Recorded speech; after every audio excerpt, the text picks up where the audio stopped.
The Global Child Protection Working Group, the international coordinating body for protecting girls and boys in humanitarian settings, has produced a video series on the minimum standards for child protection in humanitarian action. These minimum standards, also known as the CPMS, were developed through widespread interagency collaboration. They are one of the companions to the Sphere standards. This video examines Standard 12, the worst forms of child labor. For other installments in the series, please go to the CPWG's website. A humanitarian crisis will enhance the risk of children being involved in the worst forms of child labor. It will also increase the vulnerability of families. They won't be able anymore to provide basic food, subsistence, education will be cut also. There will be no employment. They will find themselves into a very highly vulnerable situation. The only possibility will be to send their children to work. The CPMS have been established to make these children visible to humanitarian workers and to ensure that our programming meets their needs. Their 10 guiding principles must be the basis of our efforts. I think the minimum standards are possibly the single most important development in emergency and in development in recent years. The standard articulates that girls and boys are protected from the worst forms of child labor, in particular those related to or made worse by the emergency. The worst forms of child labor include forced labor, trafficking for exploitation, illicit activities, sexual exploitation, and other hazardous work that harms children's health, safety, and morals. So to unpack all that, let's imagine two children who live with their parents on a small farm near a town. Mariam is 13 and her brother Rollo is 16. The family has always been poor, selling the fruits and vegetables they grow. Rollo attends secondary school with the support of a national program. He also helps the family after school and at weekends. Mariam works all day in the home and farm. After an emergency hit their town, their crops were destroyed and their parents no longer able to work. Global experience shows that a humanitarian crisis will most likely impact pre-existing levels of child labor, increasing the scale and severity of the work children do. I think because of the devastation of Yolanda, it has brought negative changes. They are still young to be in a store or become a bagger boy or plastic guy and helping in the restaurants. There is remarkably increased number of child below 18 who are really working. Injured during the emergency and with little income, Mariam and Rollo's parents had no alternative but to send their daughter to live with distant relatives. The extended family also struggled to provide for her and made her work as domestic help for their neighbor, where she was abused and worked long hours. Meanwhile, Rollo could no longer go to school as it had been destroyed. And since his family could not afford to send him to a school further away, he found work at a local construction site. Even though he was older than 15, in this country, the minimum age for employment, he faced many hazards there. As this family's dilemma demonstrates, there may be a continuum of child labor which can be accelerated by emergencies. Children who are already working are more at risk of moving into the worst forms, and once in the worst forms, moving back into education proves extremely difficult. But with the current conflicts, most of the simple livelihoods which had been built slowly were destroyed.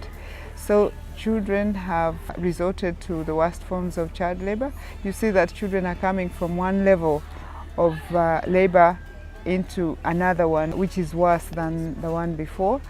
The ones who are already in the conflict, who are already working, have descended into child prostitution.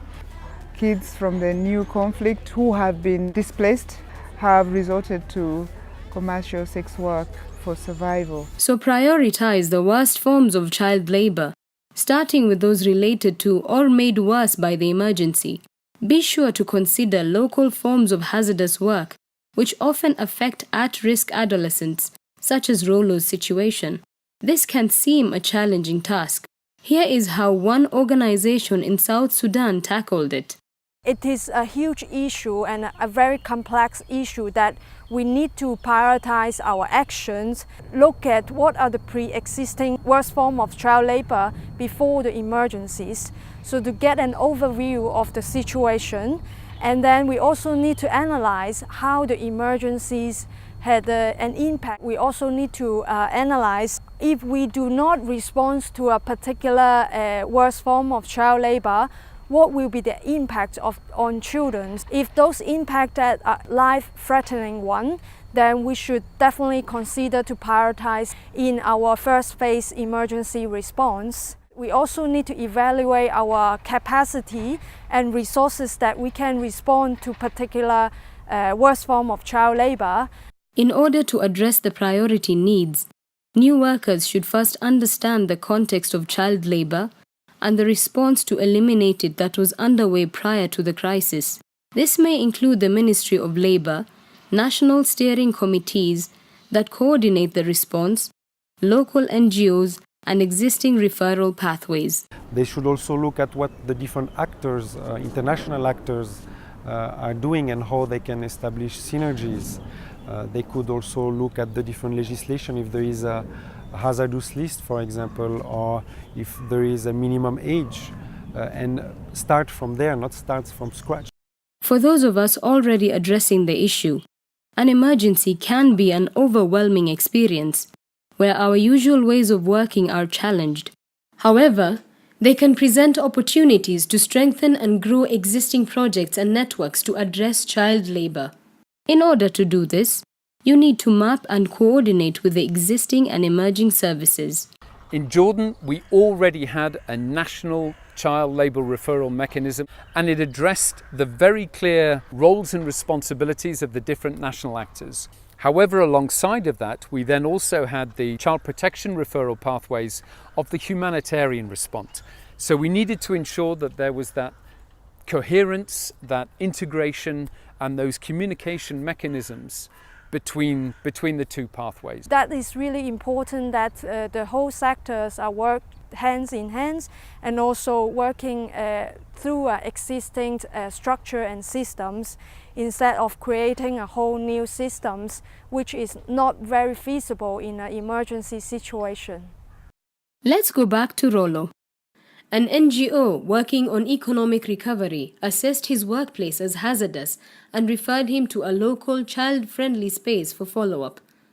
To help Rollo, a case manager contacted the program that had been supporting his education.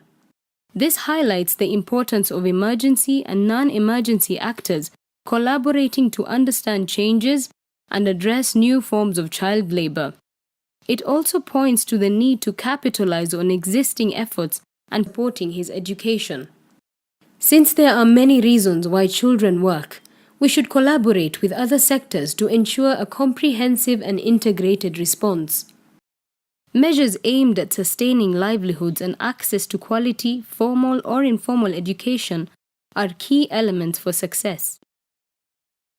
Therefore, it's very important that we do mainstream the issue of child labour across our service provision, whether that be social services, accommodation, education, food provision. It doesn't matter. It's important that we take into account that there are working children involved, and we need to target them specifically because they have very specific needs and expectations.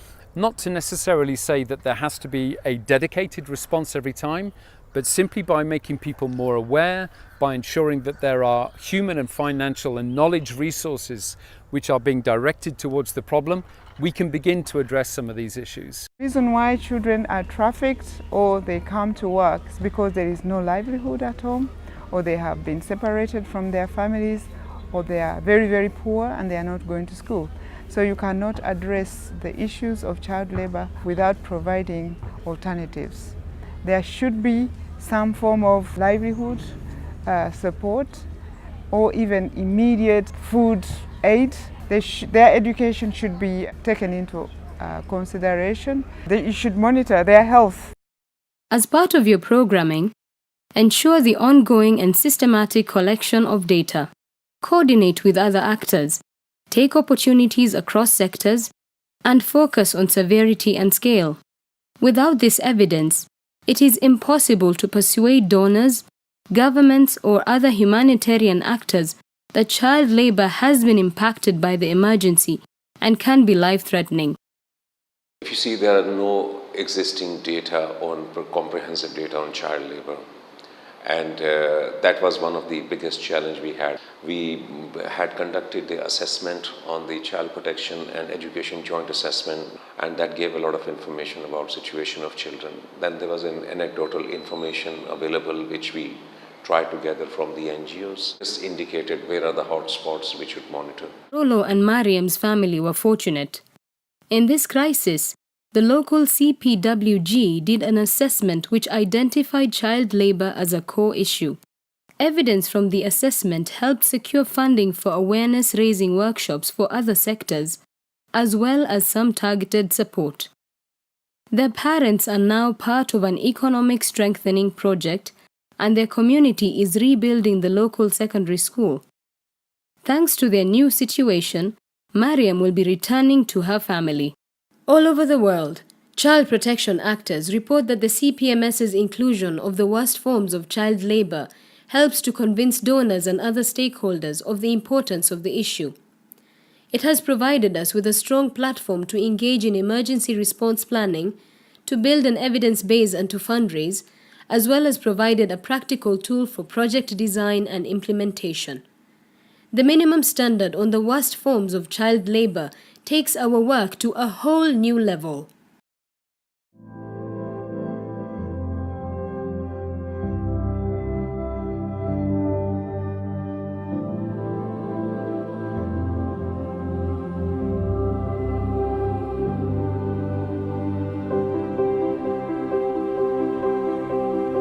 Other installments in this series focus on how to use the CPMS and on the specific standards for addressing needs. The CPWG provides support for applying the standards, such as mainstreaming briefs, guidance on contextual adaptation, and training packages. For more information, please go to cpwg.net/minimum-standards.